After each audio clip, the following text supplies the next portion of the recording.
Hi guys, I'm back again. It's me, up here. It's me, Sarah, otherwise known as Little Snips. This is my second Flosstube video, and thank you so much for coming back and watching if you've seen me before.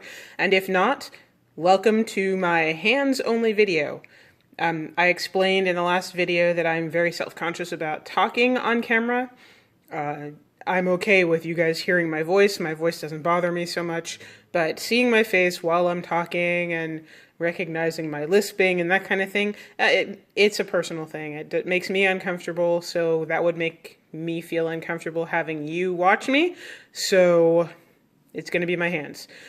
I have had some people suggest that I might put in pictures of me occasionally, or pictures of me and my husband. What might be a little bit sad is that there aren't that many pictures of me and my husband. I have more pictures of him than I do of me.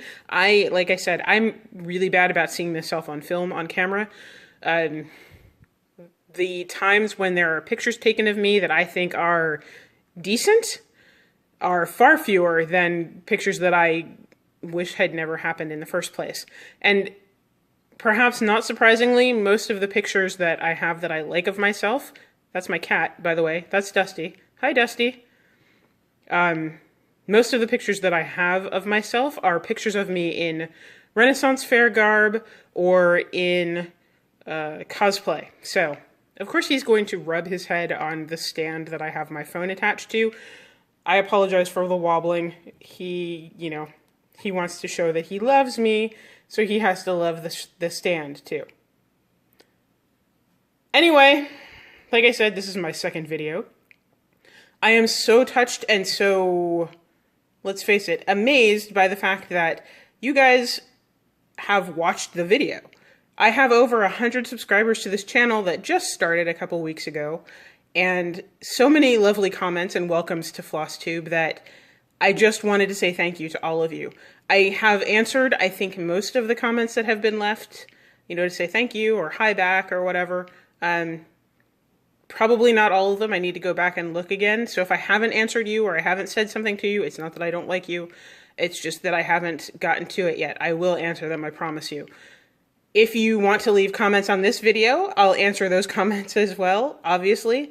Thank you in advance if you feel like doing that. If you have any questions that you want to ask me, feel free to ask questions. I know I'm not as established as some of the people who do Q&As in front of their videos every offering, so I might not have things that I do that you want to know what I do yet. But should you happen to be curious, 2 thumbs up. I'm willing to answer. So, without more rambling, let's go ahead and see what's up. I actually made a list this time of things that I need to talk about. Which is weird because, again, it's my second video and I didn't think that I would have to do that yet. But I have quite a few things to talk about, and I figured it would probably be useful to have them kept track of. Also, if you see my shadow, you see how I'm like making shadows on the stand today? I have a back injury, which makes it uncomfortable for me to sit down at the moment. So I'm standing, which means I'm going to sort of sway in and out of the light a little bit. Hopefully that's not too disturbing. I figured it was better than things being jostled constantly by me getting up and down. It also means I can wander around while I'm talking, and I don't have to worry too much about jostling the computer. Okay, so the first thing I wanted to show you is that I have an FO.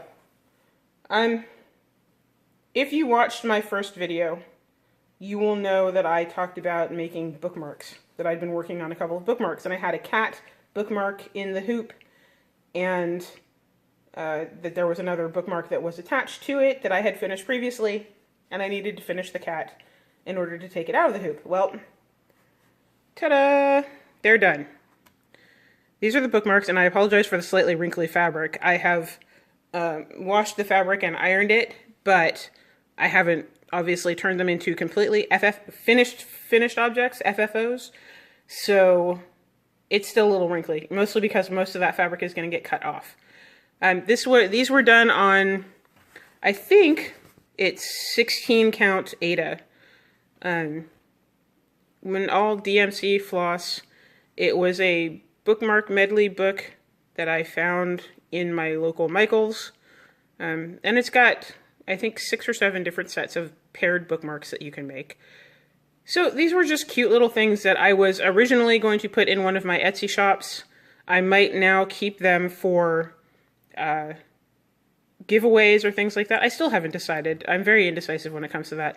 But I am going to put interfacing on the back of them. I am going to put fabric on the back of them, and I am going to then cut out their pieces and pull off a few pull off a few rows of the Aida cloth so it makes a fringe around them. And then they'll be used as bookmarks. But again, those are the 2 bookmarks that are done. I think the owls are pretty cute. There's another owl bookmark that has the same idea of the patterning on them, except the bottom owl is hanging upside down from a branch, which is really cute. And then the other cat, I'm trying to straighten him out so you can kind of see him. The other cat is a ginger tabby cat who has a bottle of milk on the bottom of his bookmark. Again, you can find the book in Michael's probably, if you want to go and look for it. I did put a picture of it in the last video. If anybody's interested, I can find the book again.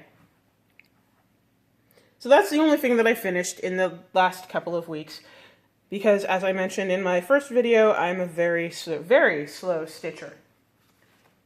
And I have quite a few things going.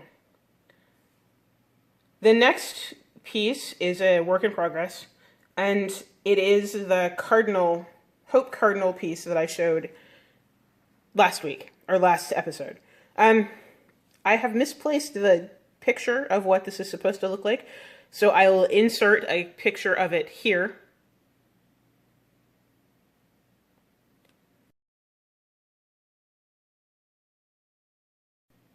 And then I'll show you how far I've gotten so far. If you recall, last week I had the majority of the frame done. This week I have finished the golden browns on the frame and done the internal stitching. Is this the bottom? This is the bottom. So I've done the internal stitching. So there's a branch that goes through here. There is the word hope down the side here, and there's a cardinal that sits right about here in this.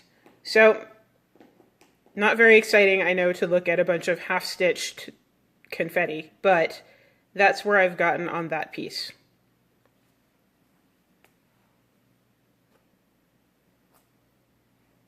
The next one is my snow globe, Santa snow globe on plastic canvas. He looks like this. And these were just little dimensions kits that I got for a trip and then didn't really work on. But that was the Santa snow globe, and I did some more stitching on the blue.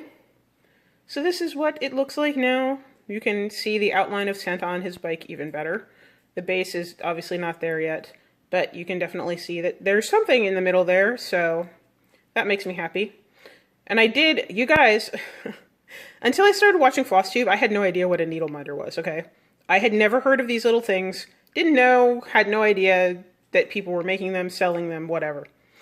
And now that I have been watching Flosstube, obviously I know what they are, and I think a lot of them are really cute. That said, I have a lot of doodads and trinkets and knickknacks and things that I have collected because I am a pack rat magpie crafter. So I decided that if I wanted needle minders, I didn't need to buy them, although there are some really cute ones out there, so please don't stop making them because they're adorable. But there are some really cute ones, but I don't need to buy them because I can make them. So this is one that I made, my little snowman Mickey. He was a button that I just took the button post off of and then put a magnet on the back. But I figured he was appropriate for my snow globe, so there you go, my little snowman Mickey needle minder.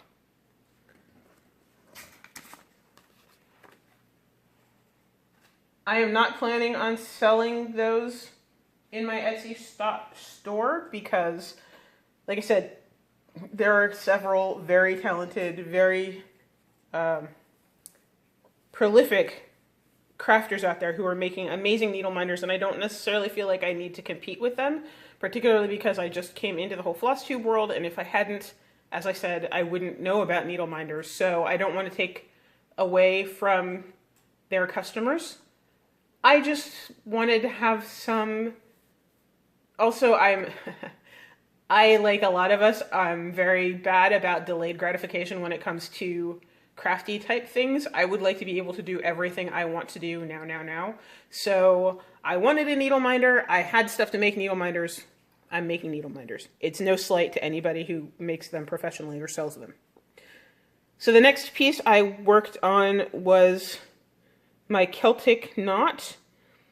Again, I will have to find a picture of where this was last time I filmed a video, because this does not have a chart that I can show you. It's only a chart. It's a free chart. I'm not going to do anything commercial with this, so I don't feel terrible about using a free chart, although now that I've read a bunch of discussions about free charts and Pinterest in particular, I won't be searching for charts from Pinterest anymore. But anyway, this is the Celtic knot that I was working on in the DMC variegated, and I think I mistakenly said that this was 115 in my last episode. I believe it's actually 111, which is still variegated mustard, I think, but regardless of what color it is, it's browns and golds. This is just for me. I happen to really like knotwork, and I wanted to see how the variegated threads worked, so I figured I would do a very simple knotwork pattern with that thread. This is a Celtic shield knot. It obviously has four quadrants. So there's another quarter of the knot here. Obviously I have to finish this one. I'm not doing any particular color coordination as far as trying to get it to transition in any order. I'm just doing light to dark, and then dark to light, and then light to dark again. So the changes are completely how the thread has been dyed. I'm pretty pleased with it. I probably could have figured it out a little better, but I'm pretty pleased. So that will probably be done, well, hopefully be done by the next time I do a video.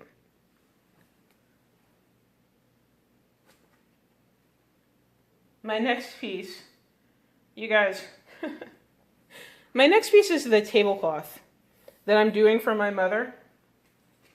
It is this pattern. So you can see the little, I'm trying to make it so you can see it without there being a ton of glare. Well, there's still going to be glare, but it's this little motif of birds all the way around the tablecloth, which means I have to do it 4 times. It's on tablecloth. I mean, the piece of fabric is actually the tablecloth. And I cannot tell you how badly I dislike, or how much I dislike this fabric. I dislike this fabric so much. I cannot even explain to you how much I dislike this. But, look! I will insert a picture of where this was last time you saw it.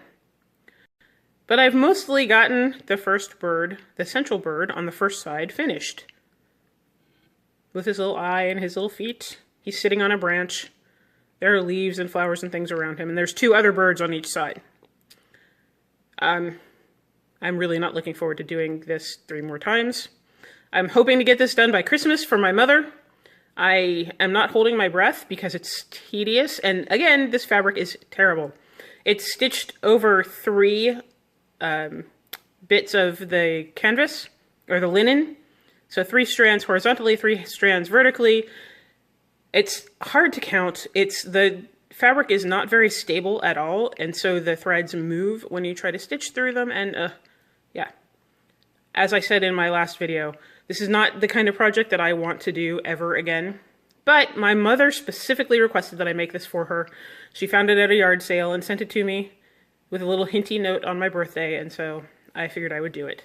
Again, there's another needle minder. I don't know if I'm going to be able to show you what it says. My lighting is not the great. It says, she flies on wings of her own, or she flies with her own wings. I thought that was appropriate for the bird tablecloth. He's pretty cute, you have to admit. The bird is pretty cute. But I'm not enjoying stitching them at all. Which is sad, because I don't think that you should spend a lot of time stitching on things that you don't enjoy.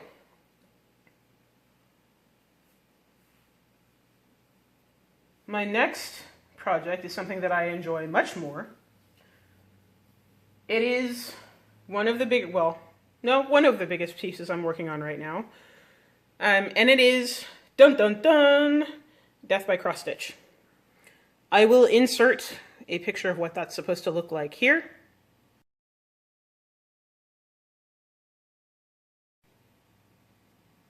Because there is no cover photo for it. It comes, when the pattern comes, it shows up as the pattern. Meaning there's no, well, I didn't get the digital version, so the digital version might have a printable cover sheet. The paper version does not. The first page is the first page of the pattern, so I can't show it to you. But this is where I am now. This is, I would say, probably 600 or 700 stitches. It is the top row and the beginning of the second row on the first page of the pattern. I am doing this 1/1 on 28 count even weave. It's not dyed, it's just the standard off-white color. The color of DMC I'm using is 400 because I really like that sort of burgundy, browny, reddish brown color, and I think it will look amazing once it's all done. This is a monochrome pattern, so all of the color is going to be one color. Other people are doing it in multiple colors or variegated threads. I figured one color was fine. These are tiny stitches, you guys. Tiny, tiny stitches. And sometimes it's difficult to see what I'm doing. You can see that I started at the top and then realized that I didn't start far enough down the canvas or down the fabric, so I started over. But I'm really enjoying stitching this, despite the fact that it's tiny, tiny stitches. And there's my needle minder, which is kind of large and heavy. And it's not very magnetized, so my needle is kind of hiding underneath it right now. But it is a tiny, rearing cameo horse unicorn, and it seemed appropriate.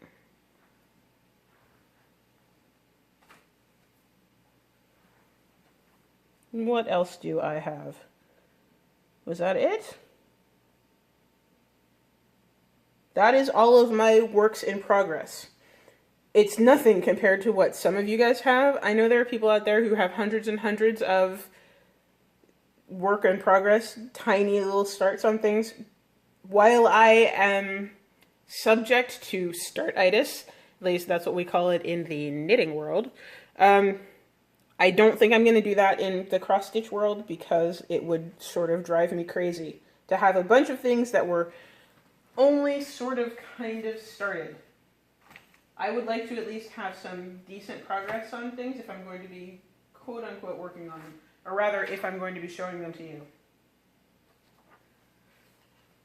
The fact that that's all of, well, okay, I take that back. That's not all of my new start or works in progress. Those are things that you saw before. Oh, and you're missing the Mother Earth that I showed you. Oh, no, you're not missing that because I said I was going to start that, but that I hadn't started it. What you're missing are the teapots. The little Christmas teapots that I started, that I showed you that I had started sort of haphazardly last time. Yeah. Those were driving me crazy. Boo. Complete thumbs down. I was not having fun with those. I realized that I had set them up incorrectly on the fabric, and so I decided to scrap them. I may come back to them and do them at some point, but this year, they're not on the table. So they are currently a UFO. I'm sure I'll replace them with something, but for now, just forget they even ever existed. But that is not all of the works in progress that I have, because I have some new starts. Now this one I talked about last time that I was going to do, that I wanted to do, and I didn't have a picture of it printed out because my color printer had broken at the time. But it's fixed now, as you can see. And so one of my new starts is the Dragon Knot Revised by Stephanie, still not going to say that last name because I don't want to butcher her name, but she has a series of knots like this. This one is the Dragon Knot, and my husband happens to be a big dragon fan, so I figured I would do this one for him. This is my first Head, my first Heaven and Earth design. And I want to say, honestly, confession time. There was a point in time when I thought that Heaven and Earth designs were highly overrated. I sort of looked down my nose at the process of converting artwork into cross-stitch patterns. I have done this with artwork on my own for personal use, and I didn't do a very good job at it. So my whole experience with converting artwork to cross-stitch was that there was a ton of confetti, that the images didn't look good at all once they were finished, and it was basically a waste of time. And so I sort of felt like people were being conned into using this service, into buying things from the service. Let me just say here and now, 180% reversal on my opinion. I apologize to Heaven and Earth Designs. I apologize to anybody who has done designs that I might have said anything negative about, though I don't think I did, but I'm completely wrong. I have looked at the designs, I have looked at the pictures of you guys working on your projects, both in progress and finished, and I am a convert, complete convert. So, Heaven and Earth Designs, A-okay in my book. If you ever hear me say anything negative about them, please smack me on the back of the head because I'm being dumb. I won't, I don't think, because I now understand how they work and how they are not what I expected them to be. And you will see that this is not the only design that I have now. That said, again, I apologize because I had a completely incorrect perception of what these things were. So, I bought the pattern for my husband. I have most of the floss for it now, so it's almost entirely kitted up. And I got started on it. So this is where I am. This is the first page. And it's not a full coverage piece. Well, it is, but it's not. It's not a full coverage piece like some of the things that have backgrounds on them. This one does not have background on it. This one just has this little dragon medallion in the center. So the background piece, the background color is not actually stitched into the fabric. So this is where I am. This is this first little corner. This is, I think, 2 3/4 of a block of 10 by 10 stitching. I'm doing this 2/1 on 28 count even weave. And I was trying to do full cross, and I didn't like that. Right now I'm doing tent stitch. We'll see how it works out. The tent stitch here, up at the top of on the edge of the design, where you can kind of see the fabric through it, I don't like. But I think overall, I won't mind the effect so much. So I'm not going to worry about it too much. I do like the fact that I can tell where in the picture this is, so I know that I'm on the right track. Man, this is tiny though. Here's my needle minder for this one that says, "Slay your own dragons," which I thought was appropriate. And also, this lovely piece of fabric, let me actually unpin it a little bit so you can kind of see what it looks like, and then not put the pin in my mouth so you can't understand me. I sew too, and I have the terrible, terrible habit of putting pins in my mouth when I take them out of fabric. My friend, who is also named Sarah, who sews with me, sort of gasps in horror when I do that. But you can't really see this all that well, the way I have this stand set up. But, like I said, this is just regular 28 count even weave fabric that I dyed myself. I think I told you guys in the first video that I was a dyer, an indie dyer. I dyed yarn and spinning fiber, still do, but dyed yarn and spinning fiber for many years. And so if you tell me I can dye something, I will try it. So I dyed this on my own. It's just a mottled brown, you know, sort of parchment-y, aged, leathery looking, water-stained brown. And yes, those effects are intentional. I ordered a piece of fabric from Picture This Plus for this project, and the fabric was too small, ultimately. So I needed a bigger piece, but I wanted the same sort of effect on the fabric. So I dyed it myself. And I had a lot of fun, messy fun, but I had a lot of fun doing it. And so I decided that with the exception, kind of like the needle minders, with the exception of really stunning pieces of fabric, that I could dye my own if I wanted dyed fabric. So, will I ever sell that? Will I ever send that to somebody else? Can somebody request fabric like that from me? If you're interested, send me a message. I may at some point offer it as for sale. I may not. I have to decide. I kind of want to. On the other hand, again, with the competition for people who already have established businesses selling fabric, I don't want to take away from your customers. But I like to dye things. And I can dye things much faster than I can actually use them. Sort of like I can dye fiber and yarn much faster than I can knit with it or spin it up. So, we'll see. I'm trying to be good and keep my stash or my supply of dyed fabric and fabric to be dyed on the low end. I'm trying not to buy anything that I want to dye for myself until I'm actually in the ballpark of when I'll be able to start those things. But we'll see how it goes. So keep an eye out. Maybe at some point I'll have fabric.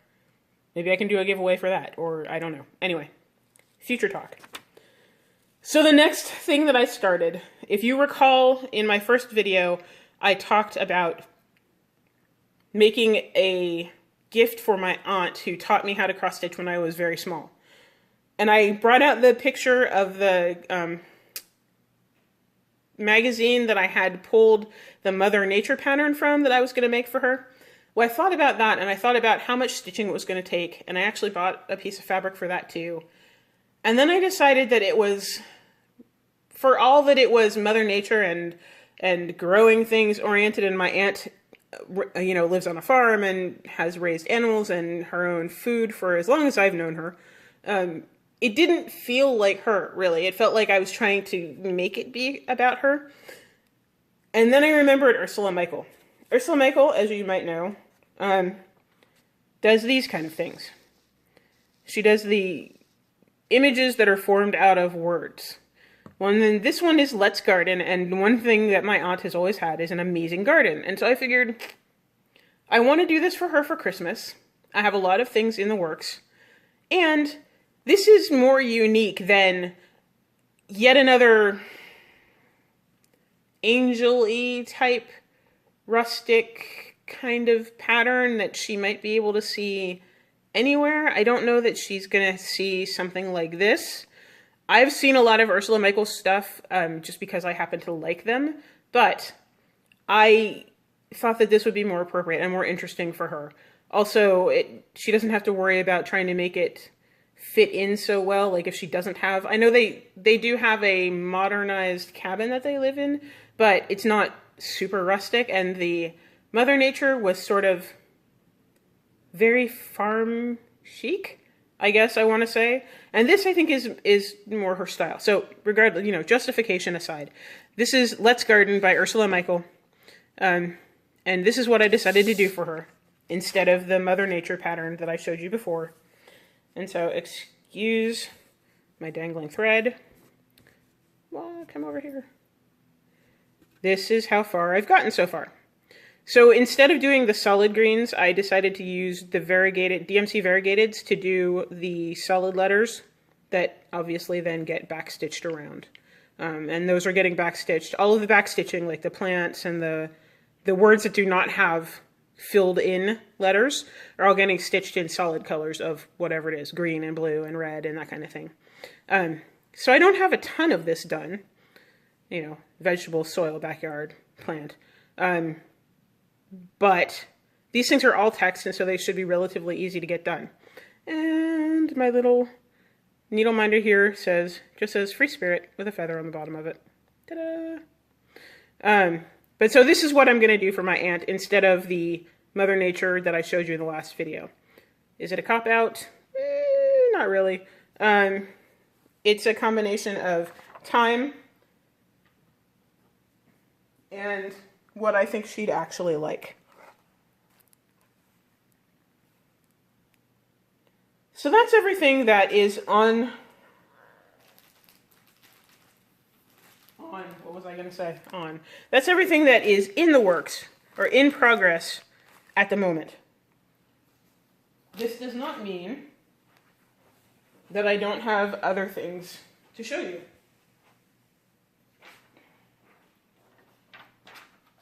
Excuse me while I rattle paper around. I dropped something, so I had to go get it. So as I said, I did make an order from, this was from 123 Stitch, but I did order a couple pieces of Picture This Plus fabric for projects that I am ultimately not going to use them for. So, you know, yay for me buying things that I didn't actually need. But that's okay, they'll get used at some point in the future. This is a piece of Stormy Gray 28 count even weave. Sorry, I didn't mean to show that to you and then pull it back out of the camera. I figured I was going to try to unfold it for you, and then I figured, well, you can't really see all of it, so it doesn't really matter. But, so that's 28 count Stormy Gray. I was going to put Mother Nature on this, but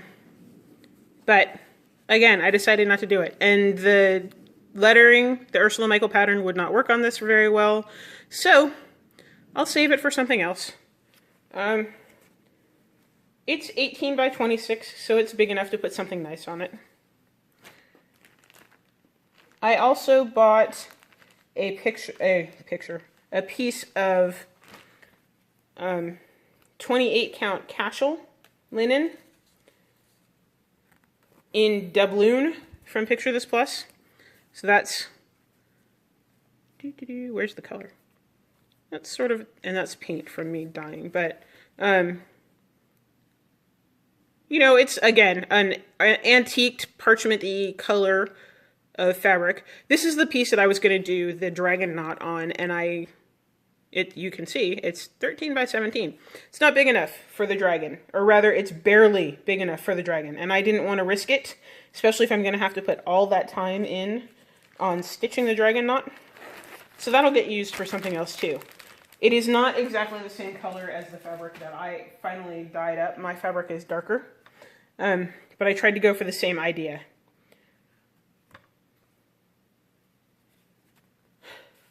These are pieces that I dyed when I was discovering that, yes, I could actually dye fabric. They will probably get used for something eventually, or I'll, you know, like I said, do a giveaway and give away pieces of them, or I don't know. The point was that they are experimental pieces, and I'm relatively pleased with how they turned out. This one is a piece of 16 count Aida, and it's green, obviously. Green with little yellow splotches on it. You can see sort of some of the modeling in there. It's not a very large piece, so it could probably be split up into doing small pieces, or, you know, a medium-sized something, maybe a, you know, wall hanging so you can go this way with it. I don't know. But that's one piece.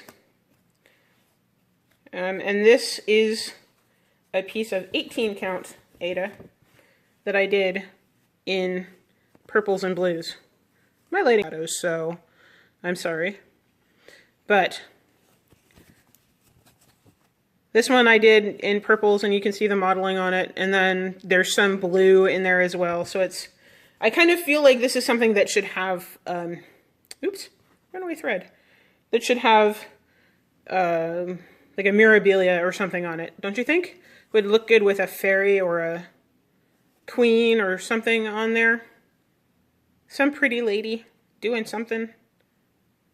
I love the mirabilia pattern, so eventually I will probably do one on here. I don't know which one, but I dyed that one too. And then, in my desperation to find people who are part of my tribe, locally I guess, I'm part of a knitting group. They're knitters and spinners and weavers and things like that. And so that's great for my knitting side, but I wanted to find a group of people who understood needlework, cross-stitch and needlepoint and embroidery and that kind of thing. Haven't really found one in the area I live in, and the closest needlework shop to me is about an hour away. Sadly. You have no idea the temptation to try to set one up locally, because we used to have them and they've all shut down, which is probably a sign that I shouldn't try to set up a shop, that it wouldn't be sustainable, but boy, the temptation is there. Anyway, the nearest L&S to me is about an hour away. Actually, there's one in either direction from me, north or south, and they're both about an hour away. So I made the trip to the one up north, which is called Kelsey's Needlework Corner, with a K. And actually got to walk into a needlework shop for the first time in many, many, many years. Probably since I was in college, which was far longer ago than I want to admit. But I finally got to walk into a shop again, and I bought some things, like you do when you go to a needlework shop.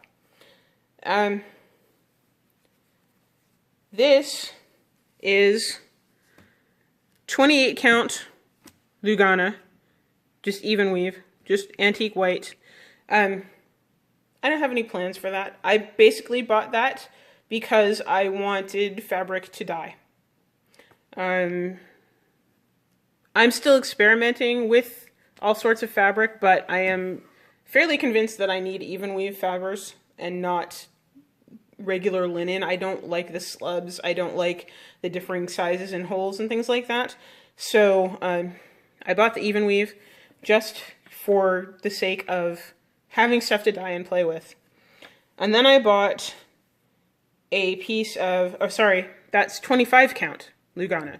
And that was one of the other reasons I wanted to play with 25 count, because I've never stitched on that before. And then I bought a piece of 28 count opalescent Lugana. And I don't know if you're going to be able, you can kind of see the shiny. It's just white. It's not exciting. But look, it's shiny.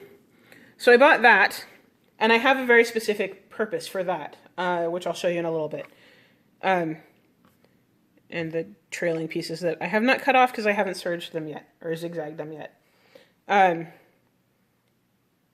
But so I was excited to see that they have all sorts of fabrics at the store, which you would expect, being that it's a needlework store. Haha. I was good. I could have bought a lot more, and I didn't. And then, of course, they had kits and patterns and doodads and buttons and things that I should really stay away from, because I'm always tempted to buy more things than I know what I'm going to do with. Again, I was good. I only bought a few things. One of the things that I did buy was a Mill Hill kit. This is the Winter Holiday, from the Winter Holiday collection. And it is the Winter Bird, and it's a little beaded kit. A lot of you have seen these before. I have never done one of these, but I do bead. I mean, I do make beaded jewelry and things like that, as well as other things, obviously. And I thought that was really cute, and I figured, what the heck, I have an opportunity to get it, and so I did. I also bought a couple of Cricut collection patterns. Now, I don't remember which one of you lovely Flosstubers was talking about, well, several, not all of you, but several of you, I blame you, several of you have talked about Cricut collection patterns. I'm not necessarily I'm definitely not a primitive kind of pattern person, and I'm not necessarily a cutesy letter kind of person, but I think these are really adorable. And so I decided that I wanted to do the Cricut collection months for 2017. Whether I will get them all finished, whether I'll get them all done by the time the month comes up, I have no idea. But I wanted to get started on them anyway. So I have bought January. This is Cricut collection number 334. It is the January pattern. Isn't that cute? And this is the piece that I am going to put on that sparkly Lugana. Now I'm going to dye this. I'm probably going to dye this a very, very pale blue. Very pale blue. I may try to dye it a little darker around the edges so that the January itself shows up in the clear space in the middle. We'll see how that goes. I'm going to do the really light blue color first. And then I also wanted to do the seasonal ones, so I have the Cricut collection for spring. which is number 307. Spring, which I find the S really hard to see on the yellow background. But I just like for whatever reason, the Cricut collection patterns appeal to me. So I may see if I can, don't fall. Okay. I may see if I can fit the spring on the green piece of fabric that I did. I don't think it will fit, but I might try it. The other thing I bought, and I have some of this in white, but Kelsey's store has perforated paper in that browny, bronzy color. I don't need to show that to you a lot. You guys have seen that color before. And look at the glare, yay!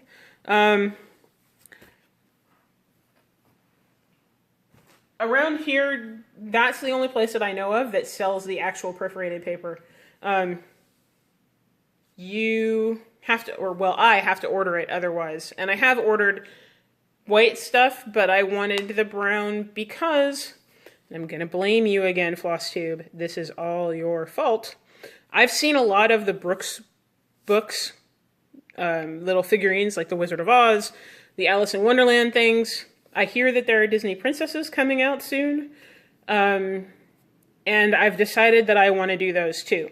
As I mentioned in my first video, I feel like you sort of have to balance off big patterns with little patterns, and I'm coming to the end of my little pattern collection, at least things that are not specifically Christmas oriented.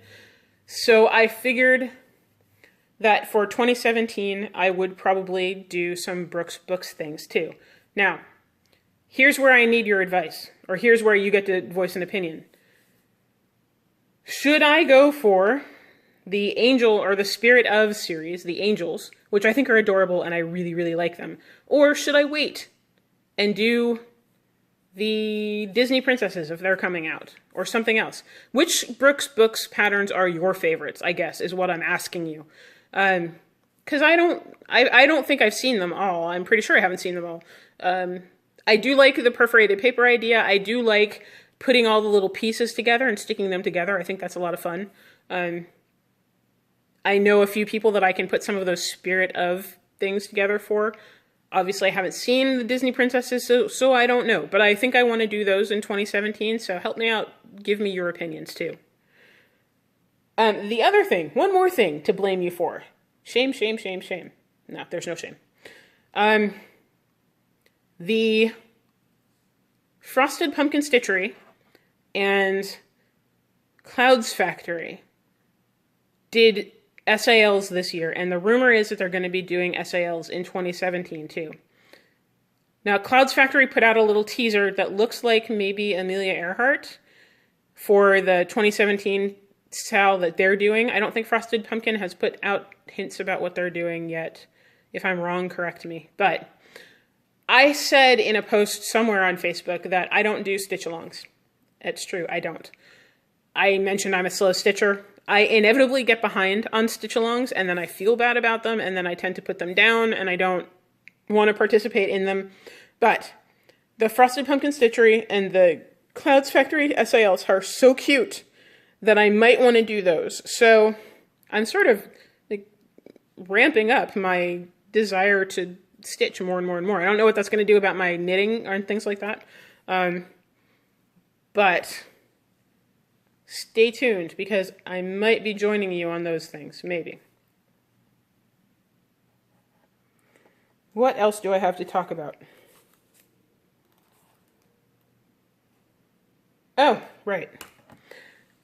So when I was showing you the dragon knot earlier, oops, like try to get things without dropping them all over the floor. When I showed you the dragon knot earlier, I said that it was no longer my only Heaven and Earth design pattern. You guys know, most of you probably know, that Heaven and Earth just had another sale. They had a 50% off sale, which is dangerous. 50% off sales are dangerous, let's face it. So I couldn't resist. I have already built up a wish list of things that I want. I will never stitch all of these things. Everything on my wish list, I would not be able to stitch all the things on my wish list unless I did nothing but stitch Heaven and Earth designs forever. like probably 8 hours a day, 5 days a week. I probably would never finish all of them. That doesn't mean I don't want them. Doesn't mean I'll get them, but. So the sale happened, and I went ahead and indulged in 3 new patterns. The first one I got, and this is going to be tricky, because some of these graphics didn't turn out so big, but is the Shakespearean Fantasy by James Christensen. And, you can't really see the detail on here. I mean, but they're Shakespearean characters, right? Prospero down there at the bottom. Ariel's in there. Hamlet's in there. Juliet's in there. All sorts of fun things. I love Shakespeare. Shakespeare is was one of my first loves, no joke. I got into Shakespeare when I was 11, and it's been a lifelong thing. I mean, I had a Shakespeare concentration in college, so I love Shakespeare. What can I tell you? Theater geek, that's me. So I had to get that one. I got the Mini Divine Instinct, which is this gorgeous glowing wolf head. Look at this thing. Look at how beautiful that is. Oh, and for the record, most of the designs I get from Heaven and Earth are the mini versions, if they exist. This one is by Michelle Lee Felon. Again, Mini Divine Instinct. Just because I have a hope of actually finishing these things that the stitch count and the design size say that they're, 24 inches wide by 36 inches tall. Yeah. Number one, I don't have anywhere in my house that I could hang something that big. Number two, what do you do with them if you stitch them and then you don't hang them? I mean, what's the point? So I don't think I will ever do a full-sized Haid if I can help it. Not that I don't appreciate the fact that they exist, not that I don't admire the heck out of the people who do, but that's just not me. And the last one I got is the Mini Priya by Amy Stewart, and I know a lot of you love her stuff. I do too. And this is what Priya looks like. Now, if I were going to stitch a full-sized Haid, it would be something like this, because this, I feel, is something that would deserve to be a wall-sized piece of art. That said, this is the Mini, and the Mini is 13 inches wide. Okay? The Mini is 13 inches wide. That's a big piece of art. So if the Mini is 13 inches wide, I want to say that the full-size one is 20-something inches wide, maybe 28, I don't remember, but, I mean, she's gorgeous, and I've seen somebody who is stitching her at the moment, and even this, the corner up here, this little part, is just beautiful, stitched. So I'm not going to be disappointed that it's small. I think it'll be gorgeous, whatever size it is. But I just can't imagine doing something that's that big and then not knowing what to do with it, not having a specific goal in mind for what's going to happen to it. So, I think that's about it, to be honest with you. I think I've probably talked quite a bit, maybe even too much, for a video that doesn't have my face in it and just has my occasional hands, my floating projects, and, the shadow of my elbow waving around. Now I'm going to say a lot because I didn't plan how I was going to finish this video. But there you go. I will link to my Etsy shops in the description of this video. I will link to my Instagram in case you want to follow me.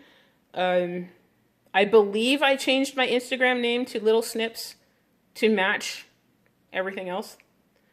It may still be CC Craftworks. I don't remember. I'll link it, and you can look me up, and you can follow me if you want, and say hello, or, don't. It's a free country. It's up to you. Oh, speaking of free countries, the election is not what I expected, not what I wanted, and it's going to be a rough time going forward for some of us. And that's all I'll say. That's the end of it. End of discussion. If you want to talk about it with me, you're welcome to message me privately, but that's all I will say in the videos about it, unless something horrible happens in the news, and then I might comment at some point. But for right now, said my piece. I'm done. Okay? Okay. I hope that all of you have fantastic Stitchy weeks, or Stitchy 2 weeks, because I'm going to be doing these videos every 2 weeks.